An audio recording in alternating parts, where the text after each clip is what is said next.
ఇప్పుడు ఉమ్మడి ఆదిలాబాద్ జిల్లాలో తొలి విడత పంచాయతీ ఎన్నికల కౌంటింగ్ ఇంకా కొనసాగుతోంది. మరింత సమాచారం మా ప్రతినిధి మణికేశ్వర్ని అడిగి తెలుసుకుందాం. మణికేశ్వర్, అక్కడ ఫలితాల సరళి ఎలా ఉంది? ఏ పార్టీ మద్దతుదారులు ఎన్ని పంచాయతీలు కైవసం చేసుకున్నారు?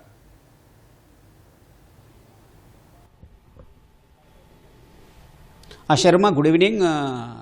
రాష్ట్రంలోని అత్యల్ప ఉష్ణోగ్రతలతో వణుకు పుట్టిస్తున్న ఉమ్మడి ఆదిలాబాద్ జిల్లాలో తొలి విడత పంచాయతీ ఎన్నికల ఘట్టం మాత్రం రాజకీయ ప్రకంపనలు సృష్టిస్తోంది. ఉదయం 7 గంటల నుంచి మధ్యాహ్నం 1 గంట వరకు ఆ పోలింగ్ సరళి సజావుగానే సాగింది. ఇప్పుడు 2 గంటల నుంచి ఓట్ల లెక్కింపు కొనసాగుతుంది. మొత్తం ఉమ్మడి ఆదిలాబాద్ జిల్లాలోని 21 మండలాల్లో 439 పంచాయతీల పరిధిలో ఎన్నికల ఘట్టం జరిగింది. దానికి సంబంధించిన ఓట్ల లెక్కింపు కూడా కొనసాగుతుంది. ఇప్పుడు మనకు వెల్లడైన ఫలితాలు మొత్తం 439 పంచాయతీలకు గాను 278 పంచాయతీలకు సంబంధించిన ఫలితాలు వెల్లడయ్యాయి. ఇంకొక 161 పంచాయతీలకు సంబంధించిన ఫలితాలు వెల్లడి కావాల్సి ఉంది. అంటే ఇప్పుడు బయట వెల్లడైన 278 పంచాయతీలన్నీ కూడా మారుమూల ప్రాంతాలు, కొన్ని చిన్న చిన్న పంచాయతీలు. కానీ మేజర్ పంచాయతీలు చాలా వరకు ఉన్నాయి 161లో.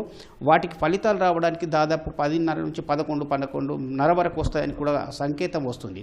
ఇప్పుడు వెల్లడైన 278 పంచాయతీల ఫలితాలను కనుక పరిగణలోకి తీసుకుంటే 159 చోట్ల అధికార కాంగ్రెస్ పార్టీ విజయకేతనం ఎగురవేసింది. అంటే కాంగ్రెస్ పల్లె జనము, గ్రామీణ ఓటరు కాంగ్రెస్కు జై కొట్టారు, చెయ్యెత్తి ఆదరించారు. అట్లాగే రెండో స్థానం అంటే బీఆర్ఎస్ మాత్రం 55 చోట్ల, భాజపా మాత్రం 33 చోట్ల గెలుపొందాయి. ఇక మిగిలిన 31 చోట్ల స్వతంత్రులు గెలుపొందారు. అంటే భాజపాకు సమానంగా స్వతంత్రులు గెలుపొందడం ఇక్కడ రాజకీయ చర్చనీయాంశంగా మారింది. భారస కూడా 55 ఇప్పుడు 55 స్థానాలకు పరిమితమైంది. కానీ కాంగ్రెసు 159 చోట్ల గెలుపొందడం కూడా రాజకీయంగా ఒక ఆసక్తి కనిపిస్తుంది. ఉమ్మడి ఆదిలాబాద్ జిల్లాను ఎమ్మెల్యేలు, ఎంపీలను పరిగణలోకి తీసుకుంటే పెద్దపల్లి మొత్తం మంచిర్యాల జిల్లా పరిధిలోకి వచ్చే పెద్దపల్లి కాంగ్రెసు, మిగతా 7 అసెంబ్లీ నియోజకవర్గాలకు పరిధిలోకి వచ్చే పార్లమెంటు సభ్యుడు భాజపాకు సంబంధించి ఉంటారు. అట్లాగే 10 శాసనసభ స్థానాన్ని పరిగణలోకి తీసుకుంటే 4 కాంగ్రెసు, 4 చోట్ల బీజేపీ, 2 చోట్ల బీఆర్ఎస్ ఎమ్మెల్యేలు. అంటే రాజకీయంగా ఒక మిశ్రమమైన రాజకీయ వాతావరణం ఉంది. అలాంటి ఫలితాలు ఇక్కడ కూడా ఉంటాయనే ఒక సంకేతము వినిపించింది. రాజకీయ పార్టీల గుర్తులకు అతీతంగా జరిగినప్పటికీ ప్రధాన పార్టీలు కూడా పరోక్ష మద్దతుతోని బరిలోకి దిగారు. ఆ బరిలో దిగిన ఓటరు సరళిని బట్టి చూస్తే దానికి స్పష్టమైన కొంచెం భిన్నమైన తీర్పే వచ్చింది. అంటే ఈ పంచాయతీ ఎన్నికల్లో చూస్తే 159 కాంగ్రెస్ కైవసం చేసుకోవడం అనేది ఒక రాజకీయ ఉత్సాహాన్ని నింపుతుంది కాంగ్రెస్లో.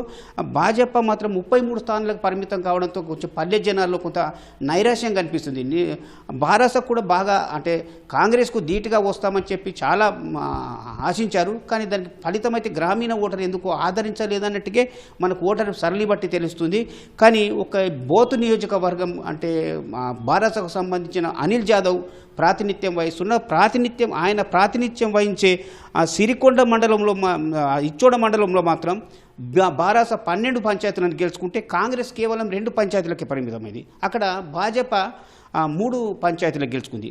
అట్లాగే మరొక బీఆర్ఎస్ ఎమ్మెల్యే అంటే ఆసిఫాబాద్ జిల్లాకు సంబంధించిన కోవ లక్ష్మి ప్రాతినిధ్యం వహిస్తున్న ఆసిఫాబాద్ జిల్లాలోని వాంకిడి పంచాయతీ మండలంలో చూసుకుంటే ఆడ 10 స్థానాన్ని భారస కైవసం చేసుకుంది. 7 స్థానాలకి కాంగ్రెస్ పరిమితమైంది.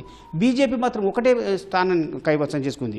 ఇక్కడ ఈ వాంకిడి మండలంలో 8 చోట్ల స్వతంత్రులు గెలుపొందడం రాజకీయ చర్చకు తావిస్తుంది.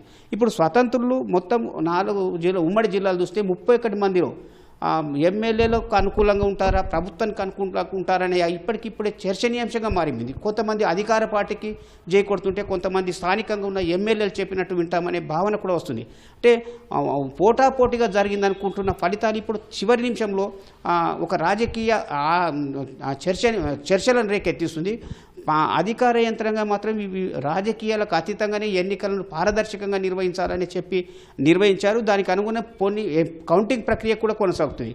రాత్రి అంటే ఈ జిల్లాకు సంబంధించిన ఏ ప్రాంతంలో చూసినా బాగా అంటే కొంత ఆలస్యం జరిగింది. ఉదయం చలి తీవ్రత కారణంగా ఓటరు పొద్దున కొంత మందకొడిగా ప్రారంభమైంది. 11 గంటల నుంచి పుంజుకుంది. ఆ తర్వాతనే ఆ ఓటాకు వినియోగించుకున్నారు. మధ్యాహ్నం 1 గంట వరకు కొంతమంది ఓటు వేయడానికి బారులు తిరిగారు. 1 గంట సమయంలోకి అందరినీ ఓటర్లని అనుమతించి వారికి అనుమతించారు. దాంతో పోలింగ్ నిర్వహించడం కొంత ఆలస్యమైంది. ఆ ఆలస్యం ఓట్ల లెక్కింపు మీద కూడా ప్రభావం చూపింది.